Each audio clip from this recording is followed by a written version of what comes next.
नमस्कार प्यारे साथियों। आज की इस वीडियो लेक्चर के अंदर हम पढ़ने वाले हैं संख्या पद्धति, नंबर सिस्टम, जिसके अंदर हम पढ़ने वाले हैं प्राकृतिक संख्या, पूर्ण संख्या, पूर्णांक संख्या, सम संख्या, विषम संख्याएं, भाज्य और अभाज्य तथा परिमेय, अपरिमेय व वास्तविक संख्याएं। सभी प्रकार की वे संख्याएं जो आपके लिए बहुत ही काम की है, बहुत ही महत्वपूर्ण है, उन सभी के बारे में आज हम डिटेल से पढ़ने वाले हैं। और प्यारे साथियों, यकीन मानना कि आज के बाद आपको कौन सी भी संख्या में कंफ्यूज नहीं रहने वाला है, क्योंकि जब आपसे टीचर पूछते हैं कि ये कौन सी संख्या है तो आप गड़बड़ा जाते हैं और आप नहीं बता पाते हैं। लेकिन आज के बाद ये नहीं होने वाला है, क्योंकि आज के बाद मैं आपको वो बताने वाला हूँ जो आपके डायरेक्ट दिमाग में छप जाने वाला है।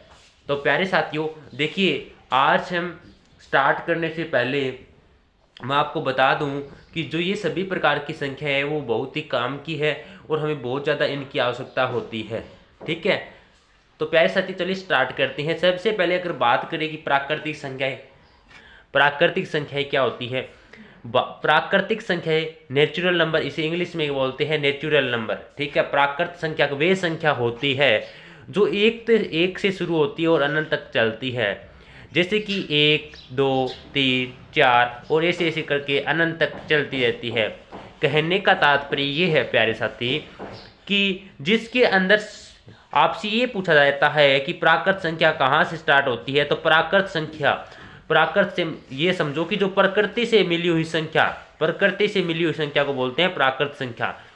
तो इसके अंदर देखो जीरो शामिल नहीं होगा, क्योंकि नेचुरल है, नेचर है वो कभी जीरो नहीं होता, नेचर है वो कभी जीरो नहीं होता, प्रकृति कभी जीरो नहीं हो सकती। इसका मतलब जो प्राकृतिक संख्या है वो एक से स्टार्ट होकर अनंत तक चलती है। याद रखना, प्रकृति कभी जीरो नहीं होती, इसलिए इसमें जीरो शामिल नहीं किया जाएगा।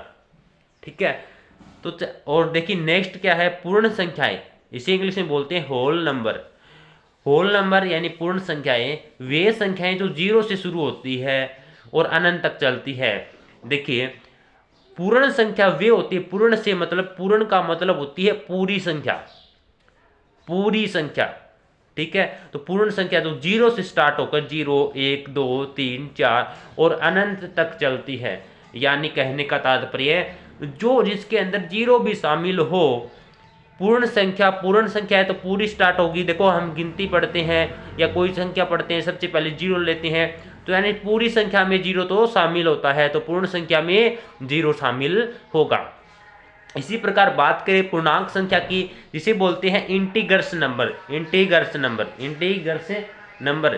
पूर्णांक संख्या क्या होती है, देखिए अभी आपने समझा प्राकृत संख्या जो प्रकृति से मिला हो इसमें जीरो शामिल नहीं किया जाता।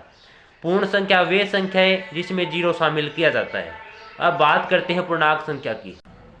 वे संख्याएं जो धनात्मक और ऋणात्मक दोनों अनंत तक चलती है। देखिए दोस्त, इस पर आने से पहले पूर्णांक संख्या का अर्थ समझो। इंटीग्रस, पूर्णांक शब्द को तोड़ो। पूर्णांक का मतलब पूर्ण अंक, जिसके अंदर पूर्ण अंक सभी शामिल हो। पूर्ण अंक क्या होते हैं, पूर्ण अंक वे होते हैं जो पॉइंट में न होकर पूरी हो, जैसे कि 3, 2, 1, चाहे वो माइनस की भी हो सकते हैं चाहे प्लस के भी हो सकते हैं। पूर्ण अंक, जिसके अंदर पूर्ण अंक हो उन्हें पूर्णांक संख्या कहते हैं। तो देखिए बात करें पूर्णांक संख्या की, तो देखिए 0 से 1, 2, 3, 0 से लेकर प्लस में भी अनंत तक चलती है और -1, -2, -3 ऐसे माइनस में भी अनंत तक चलती है। देखिए याद रखने की ट्रिक बता रहा हूँ। पूर्ण अंक, पूर्ण अंक होता है वो प्लस में हो चाहे माइनस में हो, अंक पूरा ही होता है। तो यानी प्लस में भी अनंत तक चलेगी और माइनस में भी अनंत तक चलेगी, और इसमें जीरो भी शामिल होता है क्योंकि जीरो भी पूर्ण अंक है। देखिए पूर्ण अंक वो होता है जिसके अंदर पॉइंट नहीं होता। अगर मैं कहूँ 2.5, ये पूर्ण अंक नहीं हो सकता। पूर्ण अंक वो ही है जो डायरेक्ट 2, 2 के बाद 3, 3 के बाद 4। अब बात करते हैं सम संख्या, इवन नंबर की। इवन नंबर कौन से होते हैं, सम संख्या, इवन नंबर वे संख्याएं जिनका इकाई का अंक 0, 2, 4, 6, 8, 10 हो उन्हें सम संख्या कहते हैं। वे संख्याएं जिनका इकाई का अंक, सबसे पहले ये बताओ इकाई का अंक जानते हैं क्या आप। इकाई का अंक होता है दाहिने हाथ का पहला अक्षर क्या होता है, इकाई का अंक होता है। जैसे कि मैं बात करूं इसका दाहिने हाथ, ये है दायां हाथ, तो इसका पहला अक्षर क्या हो जाएगा 4। ये क्या है, इकाई का अंक है, ये फिर दहाई का और ये सैकड़ा का, ठीक है, हमें सिर्फ इकाई के अंक से मतलब है। इसने बोला है वे संख्याएं जिनका इकाई का अंक 0, 2, 4, 6, 8, 10 हो, यानी सभी की सभी क्या हो ना, सम वो होती हैं जिसमें 2, 4, 2 का पूरा पूरा पाड़ा देख लो, जिसमें 0 भी शामिल होता है, ठीक है। तो देखिए जैसे कि मैं बात करूं एग्जाम्पल की, इसके लास्ट में 2 है, 2 है तो ये संख्या क्या है, सम है। इसके लास्ट में 4 है इकाई का अंक, तो ये भी सम है क्योंकि यही बोला गया है। इसके लास्ट में 0 है तो ये भी क्या है, सम संख्या है। इसी तरीके से बात करें विषम नंबर, ओड नंबर की, बड़ी अच्छी है, डायरेक्ट याद हो जाएंगे पहले साथी, अगर आपने इनको एक बार अच्छे से लिख लेना और फिर आप इनको समझ के याद कर लेना, बिल्कुल आसान है। वैसे मैं जो ट्रिक बता रहा हूं उसके अनुसार आपको डायरेक्ट याद हो जाएंगे। विषम संख्याएं, ओड नंबर, वे संख्याएं जिनका इकाई का अंक, दाहिने हाथ का पहला अक्षर की बात कर रहा हूं मैं, वे संख्याएं जिनकी इकाई का अंक, इनको छोड़कर जो बाकी अक्षर बच गए ना वही संख्या, जैसे कि यहाँ पे 1 नहीं आया तो 1, 3, 5, 7, 9, अगर आपको किसी के इकाई के अंक ये मिल जाए तो वहां पे बोल देना ये तो कौन सी संख्या है, विषम संख्या है। जैसे कि बात करें हम, इसका इकाई का अंक 3 है तो ये कौन सी संख्या है, विषम संख्या है। अगर इसका 7 है तो इसका मतलब ये भी विषम संख्या है, और इसका इकाई का अंक 5 है तो ये भी विषम संख्या है। आई होप कि आप विषम संख्या को अच्छी तरह समझ गए। सम में तो जो लास्ट में 0, 2, 4, 6, 8, 10 होने चाहिए, और विषम में 1, 3, 5, 7, 9 होंगे तो वो विषम संख्याएं होगी। इसी तरीके से बात करते हैं भाज्य संख्या की। भाज्य संख्या की, भाज्य संख्याएं वे, इसे बोलते हैं कंपोजिट नंबर, इंग्लिश में बोलते हैं कंपोजिट नंबर। वे संख्याएं जो अपने आप और एक के अलावा किसी अन्य संख्या का पूरा पूरा कट जाए तो उन्हें भाज्य संख्याएं कहती हैं।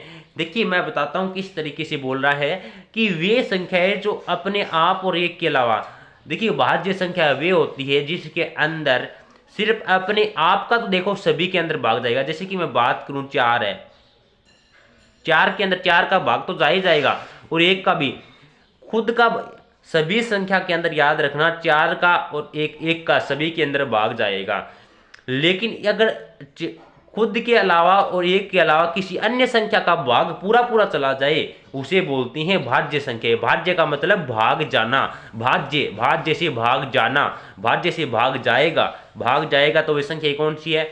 जैसे कि अगर बात करूं मैं 44 का, 44 में 2 का भी भाग जा रहा है, 22 का भी भाग जा रहा है, 4 का भी भाग जा रहा है, इस तरीके से बहुत सारी संख्या का भाग जा रहा है, यानी 1 को और 44 को छोड़कर अन्य बहुत सारी संख्या का भाग जा रहा है, तो ये भाज्य संख्याएं हैं। इसी तरीके 22 के अंदर भी जा रहा है, 15 के अंदर भी देखो 15 का जा रहा है, 3 का जा रहा है, 5 का जा रहा है, क्योंकि 3 5 15, 5 3 15, इसी तरीके से 99 में भी। आई होप कि भाज्य संख्या आप समझ गए होंगे। चलिए नेक्स्ट देखते हैं कौन सी संख्या है अभाज्य संख्या। तो देखिए अभाज्य संख्याएं यानी प्राइम नंबर बोलती हैं। अभाज्य संख्या यानी प्राइम नंबर कौन सी होती है, देखिए बात करते हैं। अभाज्य संख्या वे संख्याएं जो अपने आप और 1 के अलावा किसी और से न कटे। सेम भाज्य संख्या का विपरीत हो जाएगा प्यारे साथी। अभाज्य संख्या है वे संख्याएं जो अपने आप और 1 के अलावा किसी और से न कटे।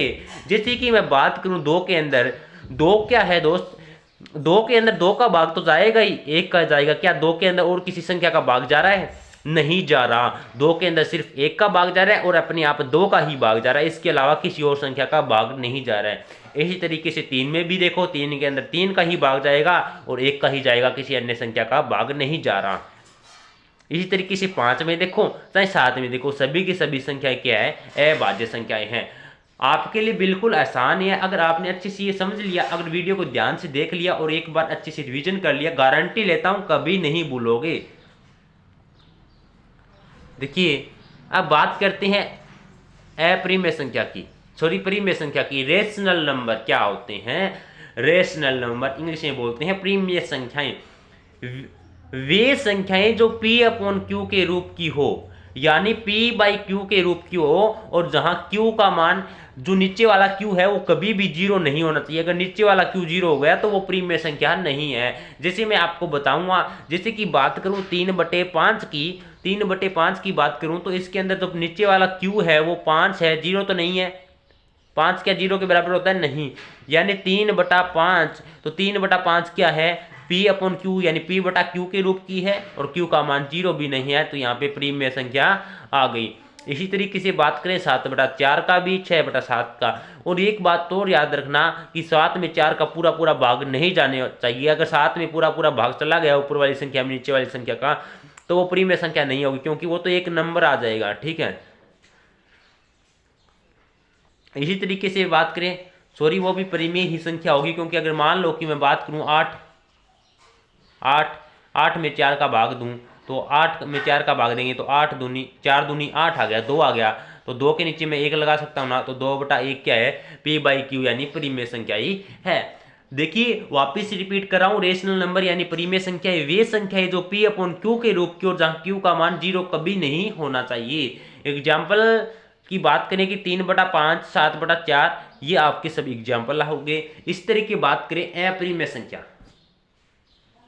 अपरिमेय संख्या, अपरिमेय संख्या है दोस्त, अपरिमेय संख्या है वे संख्या है जो रूट के अंदर आती हो और रूट के बाहर नहीं आ सकती, ऐसी संख्या अपरिमेय संख्या कहलाती है। अब मेरे किसी प्यारे साथी को ये भी नहीं पता होता है अनरूट क्या होता है, तो देखिए अनरूट का चिन्ह क्या होता है? अनरूट का चिन्ह, ये अनरूट का चिन्ह होता है जो इसके अंदर संख्या मिल जाए। जैसे कि बात करूं मैं 2 की बात करूं तो अनरूट 2 है। देखिए क्या अनरूट 2 का कोई 2 का अनरूट हमें निकाला जा सकता है क्या? नहीं। अनरूट 2 का तो मान क्या 1.414 होता है, इसका फिक्स वैल्यू नहीं निकला जाता। जैसे कि मैं बात करूं अनरूट 4 की, अनरूट 4 का मान क्या होता है?